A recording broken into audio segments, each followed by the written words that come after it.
हमेशा से विवादों में रहा इजराइल और फ़िलिस्तीन का मुद्दा एक बार फिर से गर्मा गया है। इजराइल में यहूदियों की आबादी काफ़ी ज़्यादा है।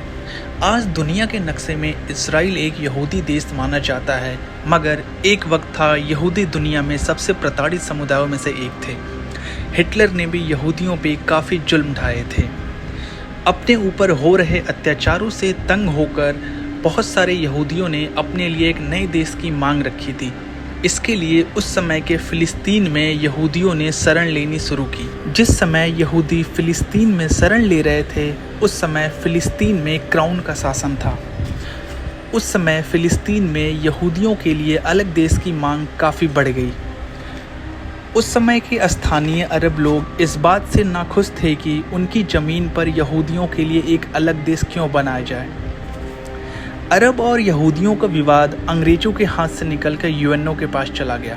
दोनों के बीच के विवाद का ये हल निकालकर बेलफोर डिक्लेरेशन इजराइल देश को बनाने की अनुमति दी गई। 14 मई 1948 इजराइल विश्व के नक्शे पर अस्तित्व में आ गया, जहां 48% भूभाग फ़िलिस्तीन को दिया गया और 44% भूभाग नए बने इजराइल के हिस्से में दिया गया, जबकि 8% यरूशलेम का हिस्सा यूएनओ ने अपने कंट्रोल में रखा।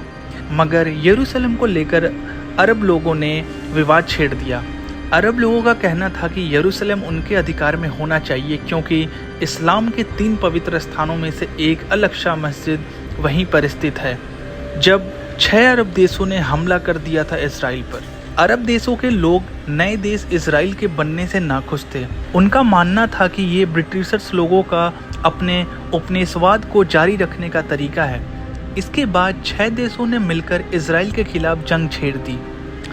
इस जंग को प्रथम इजराइल अरब युद्ध 1948 का नाम दिया गया।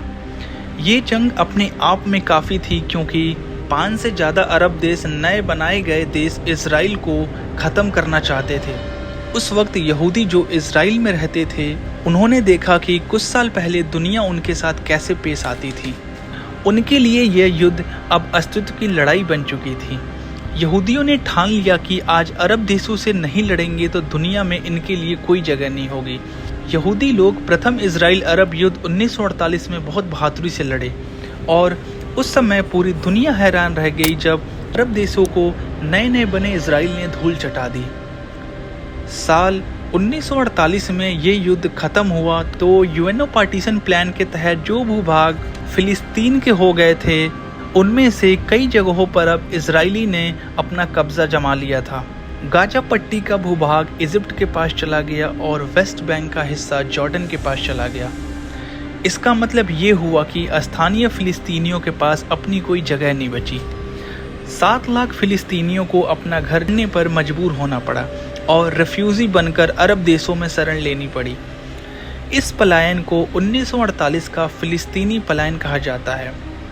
साल 1967 में एक बार फिर से इजराइल और अरब देशों के बीच 6 दिनों की जंग छिड़ी। इसे द्वितीय इजराइल अरब युद्ध कहा गया। इस बार इजराइल का आक्रमण इतना तेज था कि इजिप्ट के कब्जे वाली गाजा पट्टी के साथ साथ इजिप्ट द्वीप भूभागों पे भी कब्जा कर लिया गया। साथ साथ इजिप्ट के कुछ भूभागों पे भी कब्जा कर लिया गया। दोस्तों, अगर आपको हमारा वीडियो अच्छा लगा तो लाइक करें, शेयर करें और कमेंट करें, और हमारे चैनल देश की पाठशाला को सब्सक्राइब करना ना भूलें, ताकि हमारी हर नई वीडियो की अपडेट आपको मिलती रहे।